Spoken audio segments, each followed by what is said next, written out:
Hello and welcome back to my channel. Hope you're all doing good. I know it's been a long time. Sorry to those who have been eagerly waiting for my video. Lately my routine's been jam-packed, so I couldn't upload as regularly as I wanted to.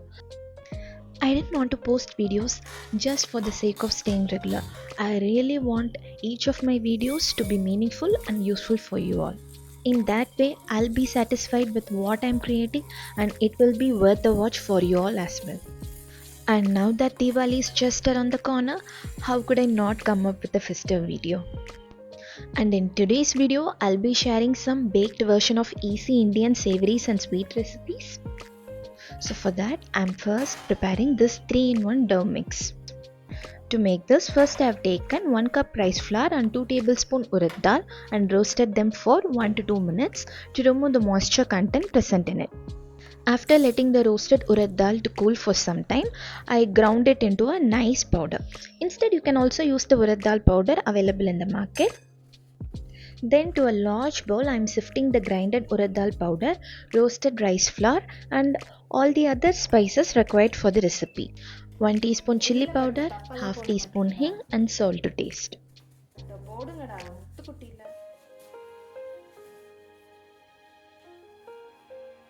Then to this I added 3 tablespoons of room temperature butter. But here I have committed a mistake. 1.5 tablespoon of butter is enough. It will give the perfect crunchiness. I'll tell you the reason later. With my hands I'm mixing everything to reach this crumbly texture. To check this I'll do the fist test. The flour should hold shape when squeezed but crumble easily when pressed like this. Then it is in the correct crumb consistency. And now I have divided the mix into 3 equal portions. For the first portion I am adding 2 teaspoons of sesame seeds. With this portion I will be making thattai. And to this flour mix I am adding little bit of water and making it into a pliable stiff dough.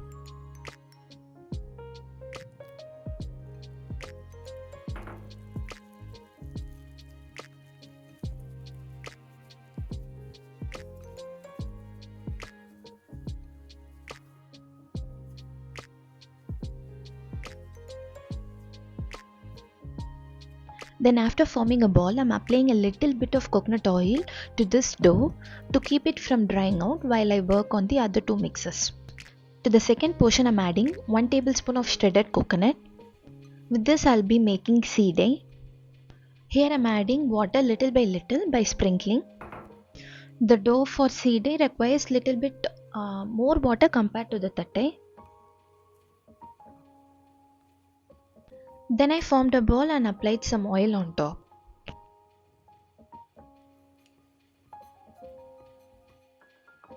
Then to the final portion I am adding 2 teaspoons of sesame seeds and 1 tablespoon of besan flour, mixing it well into a pliable dough, but I used slightly more water compared to the thattai and seedai.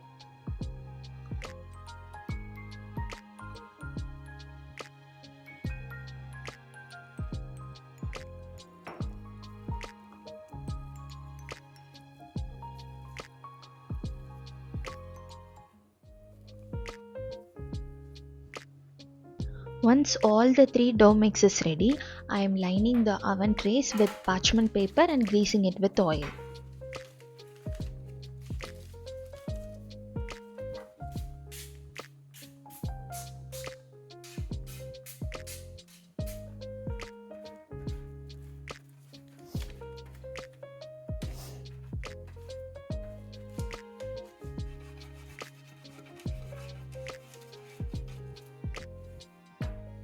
Here to avoid the curling of parchment paper, I am crumbling it and placing it back.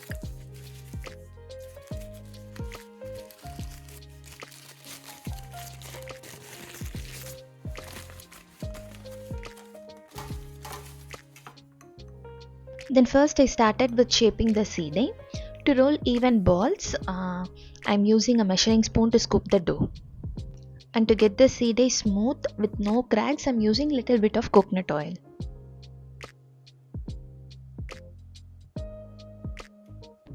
I have arranged all the shaped balls in this small tray, and outside this tray I am going to press the muruku using my rotating muruku maker. Before placing the dough inside, I am greasing it with some coconut oil.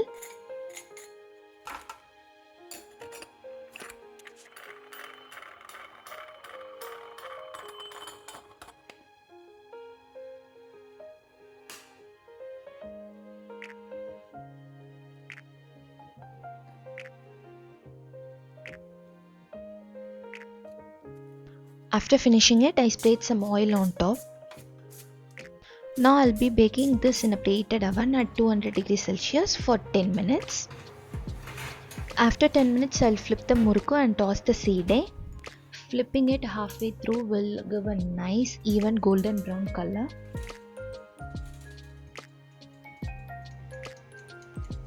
While my muruku and seedai are baking for the first 10 minutes, I'll quickly shape the thattai. I'll grease the butter sheet first with some coconut oil.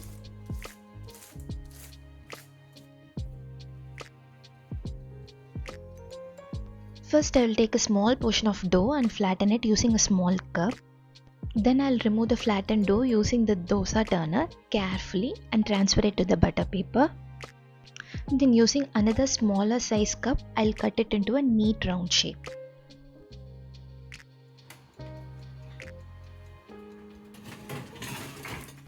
"10 minutes over, it's time to flip.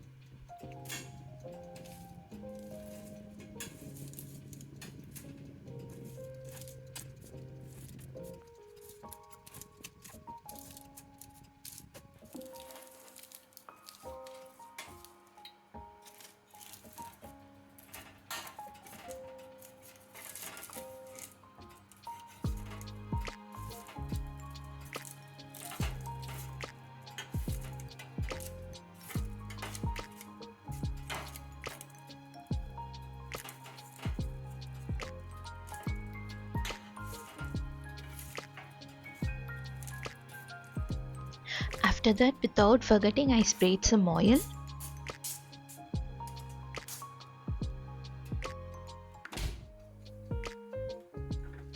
Then in another 10 minutes, seedai and muruku are done. Next, baking the thattai. Spraying some oil and baking it in the preheated oven at 180 degrees Celsius for 20 minutes. And halfway through, I'll flip them.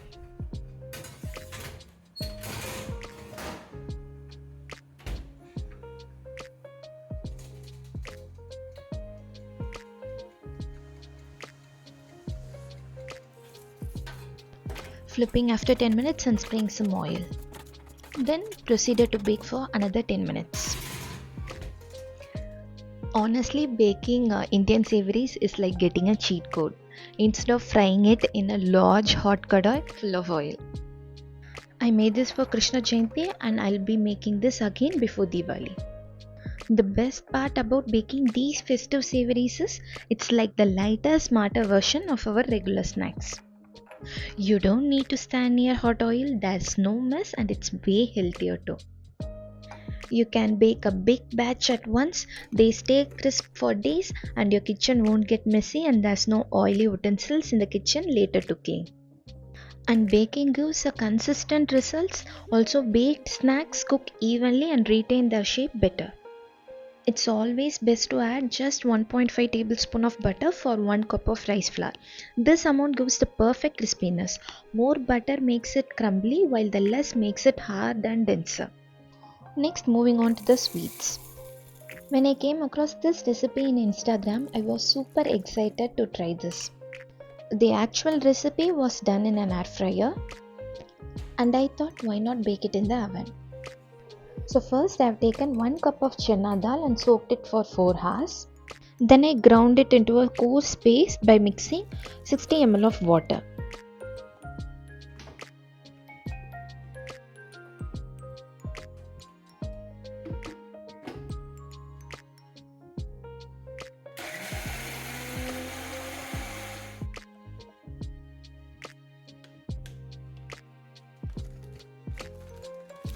I lined this tray with the greased parchment paper. I used ghee here for greasing.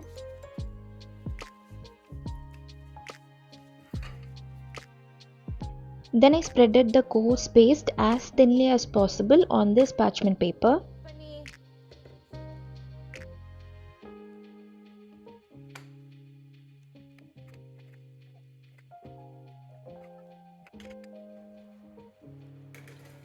First, I baked it in the preheated oven for 10 minutes at 180 degrees Celsius. In the meanwhile, I am infusing few strands of saffron in 1/3 cup of hot milk.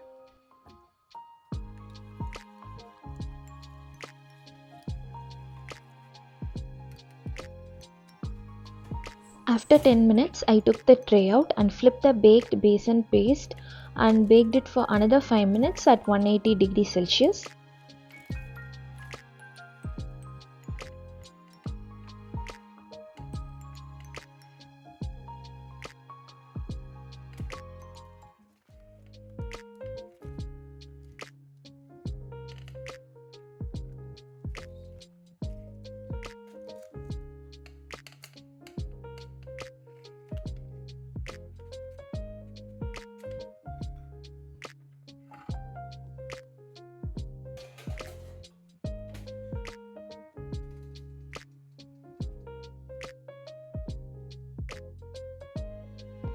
After 5 minutes, I took it out, let it cool and ground it into a coarse mixture.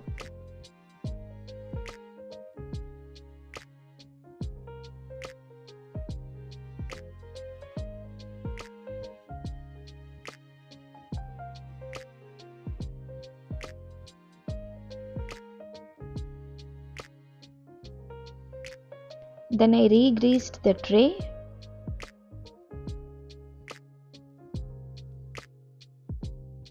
Transferring the coarse powder to the tray.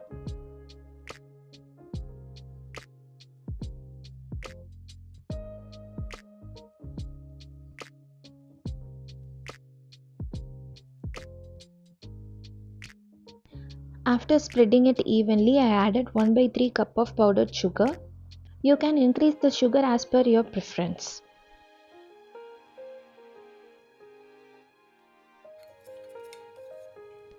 Then I added the saffron infused milk to it.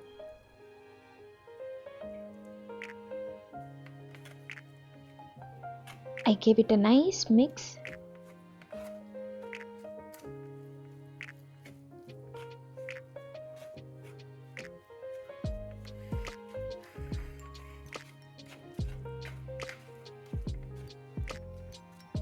Then I added some cashews and raisins coated in ghee.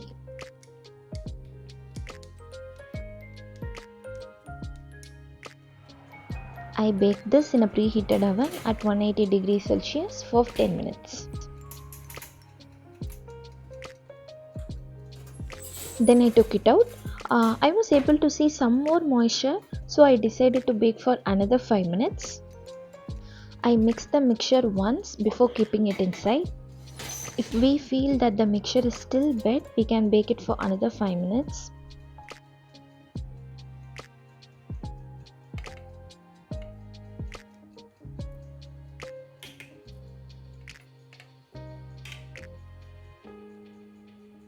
Finally, it's done. It looks like small bundi. I added 1 tablespoon of ghee, half teaspoon of cardamom powder. Then I started making small balls. Almost guilt-free, less time consuming, no standing in front of hot kadai. Easy oven baked motichur ladoo is ready. Never knew life can be this easy.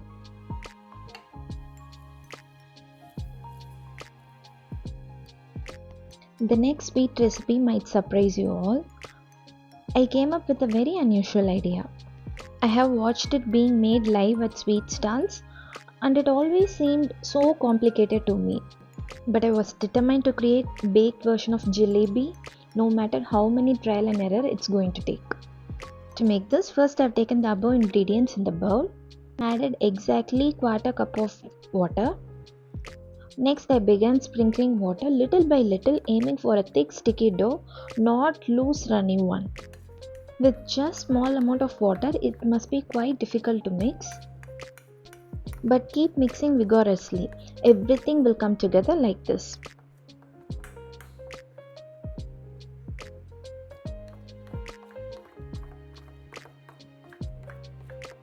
Then using my scraper, I mixed from the bottom to ensure that no dry flour was left behind. It should be thicker than a pancake batter like this. You might think that the batter is too thick to pipe and it will tempt you to add more water. Trust me, don't do that, otherwise your jalebi will end up like this. This is my first try. I added extra water thinking that a lava-like flowing consistency would make the piping easier. I was aiming for the classic jalebi spiral. Since the batter was too loose, the spiral started spreading out instead of holding its shape. But it's too late to correct, so I went ahead and as I wanted to see the end results. After baking, they turned thin and crispy. Instead of forming neat jalebi coils, they ended up looking more like a malpova than jalebi. Back to the piping with our current batter. Uh, this is the correct consistency. And the next important thing is make a very small cut at the tip of the piping bag, or else you will end up with a very thick and clumsy coils like this instead of a delicate spiral. This was my second trial.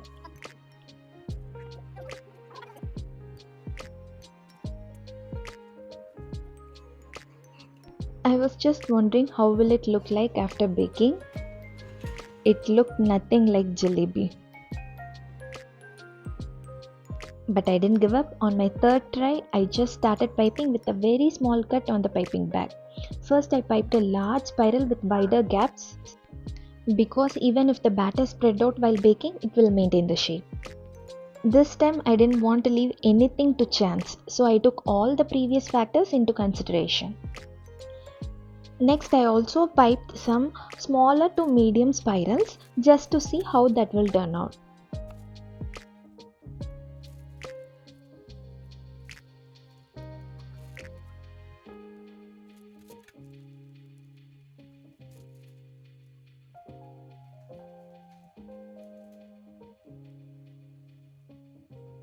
I baked them in a preheated oven for 180 degrees Celsius for 18 minutes.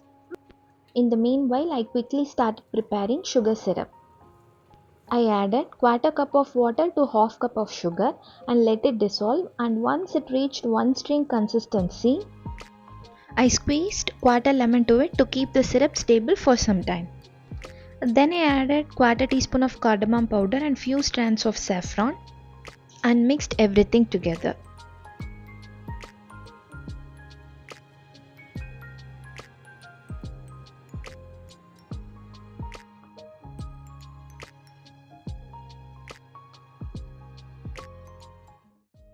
Now we have to be very quick. I have kept the dipping station ready. First I'll dip the jalebi into the sugar syrup on both sides. To avoid sticky fingers, it's better to use tongs.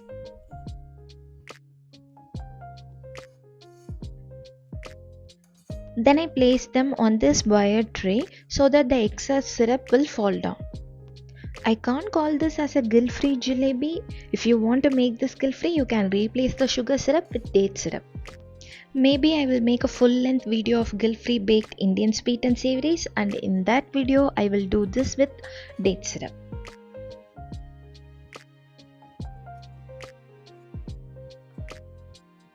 The syrup is starting to crystallize, so I'll put all the jalebis at once and I'll quickly coat them.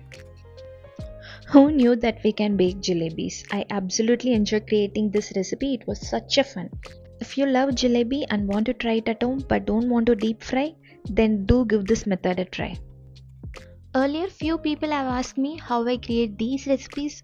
I simply do a lot of trial and error, learn from each attempt, and finally combine all the insights to make the final recipe. I think this is the winner. In the future, I'll go with this shape. For the next recipe, I tried coconut burfi. To me, my mom makes the best coconut burfi in the whole world. Definitely I can't top hers, but just wanted to do a baked version to see how it comes out. I have taken all the above ingredients in a bowl.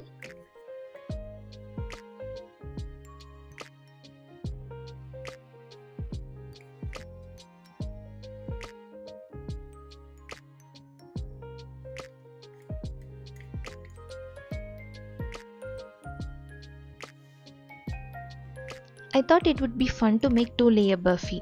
So bottom layer is going to be plain white in color, and for that layer I am adding cashews. Next I am adding ghee for binding and mixing it well.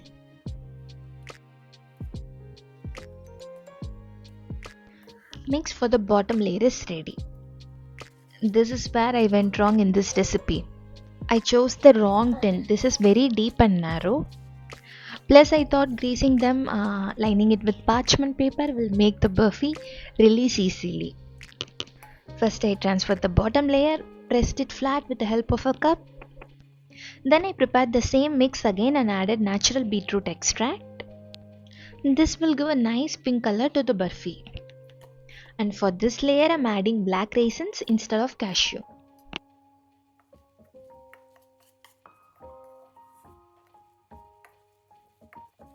This goes on the top.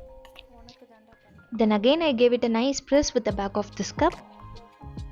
Now it's ready to be baked in the preheated oven at 165 degrees Celsius for 25 minutes.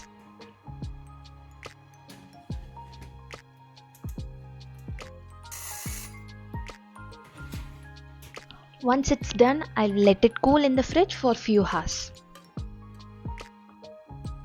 And this is where things got messy. I tried to release it just like releasing cake sponges.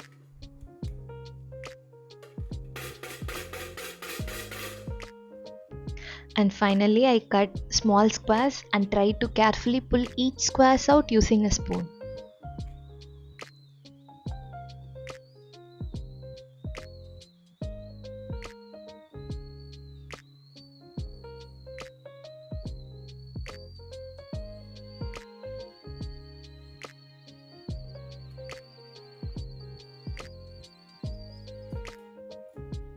And I made small ladoos with the imperfect corner pieces.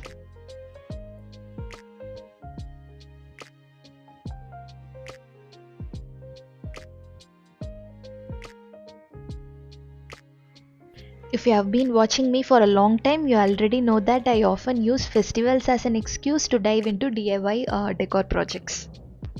I used to go a bit overboard, taking up multiple crafts just for the sake of creating content. But lately, I've become more mindful and do decor only when I genuinely feel inspired. Because DIY decor can take up a lot of storage space, and honestly, some pieces start to feel a bit gaudy and out of place when I look at them the following year. So I make sure that every piece I create blends well with my home's existing aesthetics, and it's sturdy enough to last, easy to remove and store, and doesn't take up much space.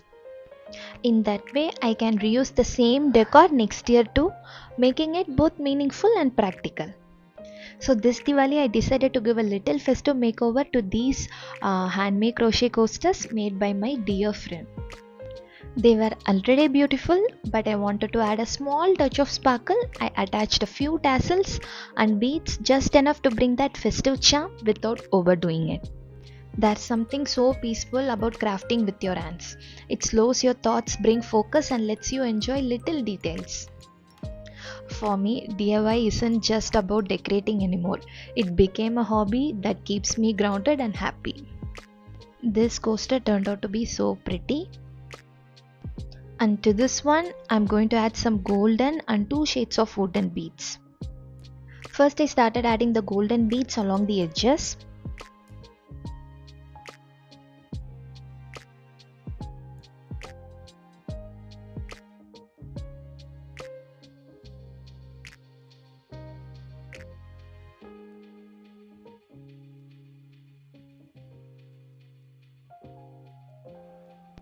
Once it's done, I added the wooden beads.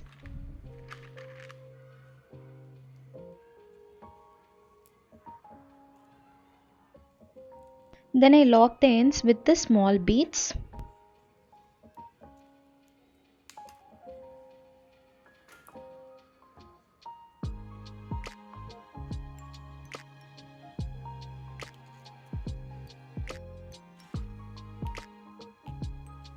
Finally secured it with a knot.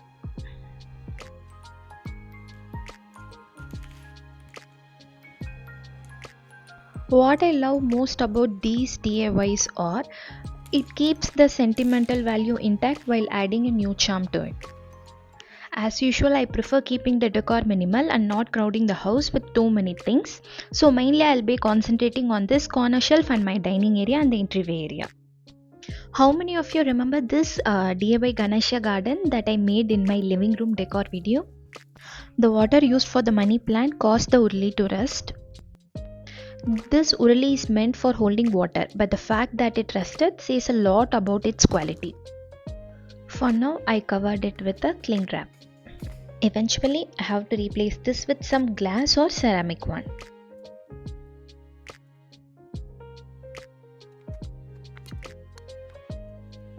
Then I fill this urli with pebbles and then keeping the plant for water propagation. Then comes our Ganesha, filling it up with water.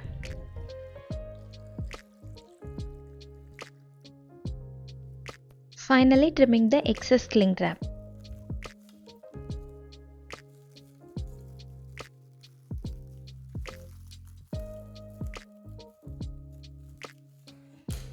Ganesha garden is done and I wanted to make a small honeycomb hanging umbrella for the Ganesha. I have made so many honeycomb decors in the past. I have saved the leftover papers and stored it properly by segregating based on their shapes. I think using every last bit of colored paper in our craft is also a wonderful way of practicing sustainable DIY. Honeycomb craft is a decorative paper technique where thin sheets of paper are cut and layered so that when opened they form a 3D honeycomb-like structure.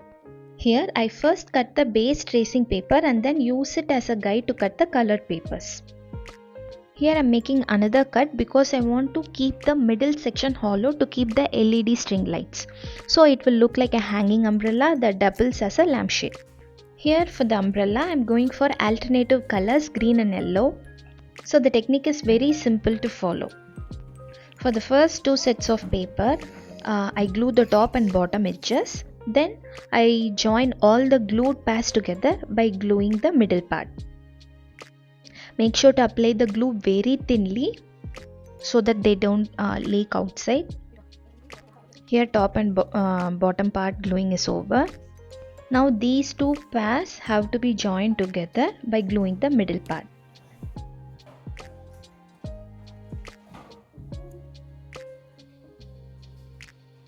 Likewise, I have made more than 30 pairs. I have also glued this sides and let it dry overnight by placing a heavy object so that they looks like a book. While opening, they form a 3D shape umbrella. Then I am securing both the ends together with the help of paper clip. Also, I am adding this combo of tassel and beads at the bottom. This thread goes in the middle like this.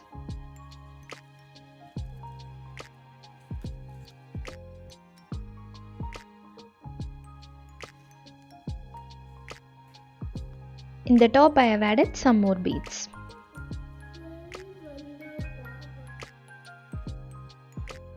I have tied a paper clip in the top end of the thread and I made it stick with the help of double side tape.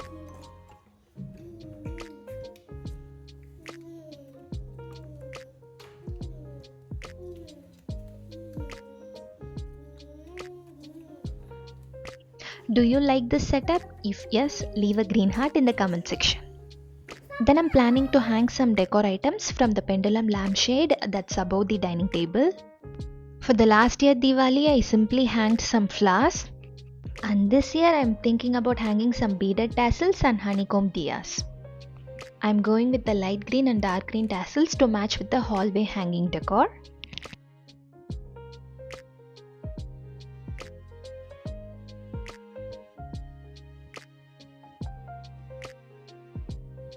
I made total 4 numbers.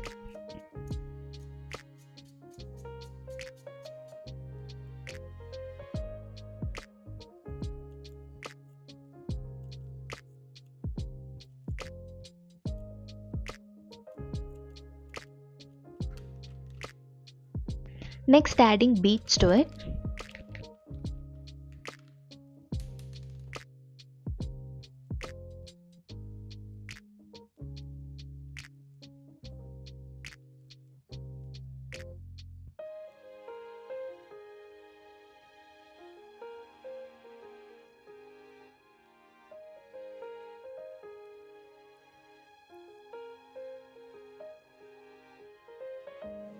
Now I'm going to make honeycomb diyas. I've already explained in many of my previous videos in detail and also in this video as well.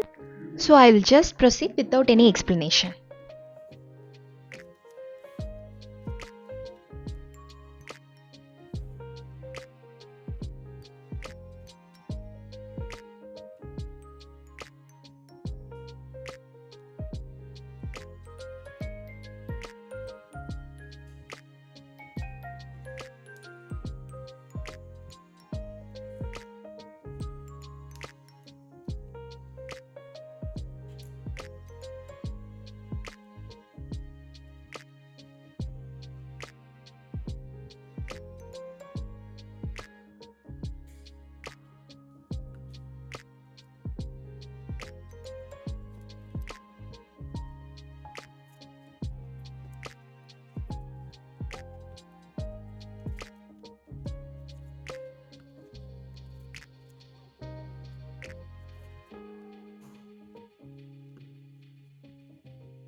Here I have made the honeycomb diyas with just few 3D cuttings. You can also make it look denser like this by using more 3D cuttings like this one. I have added beads on top and bottom. With the help of paper clips, I have hung them on the lampshade.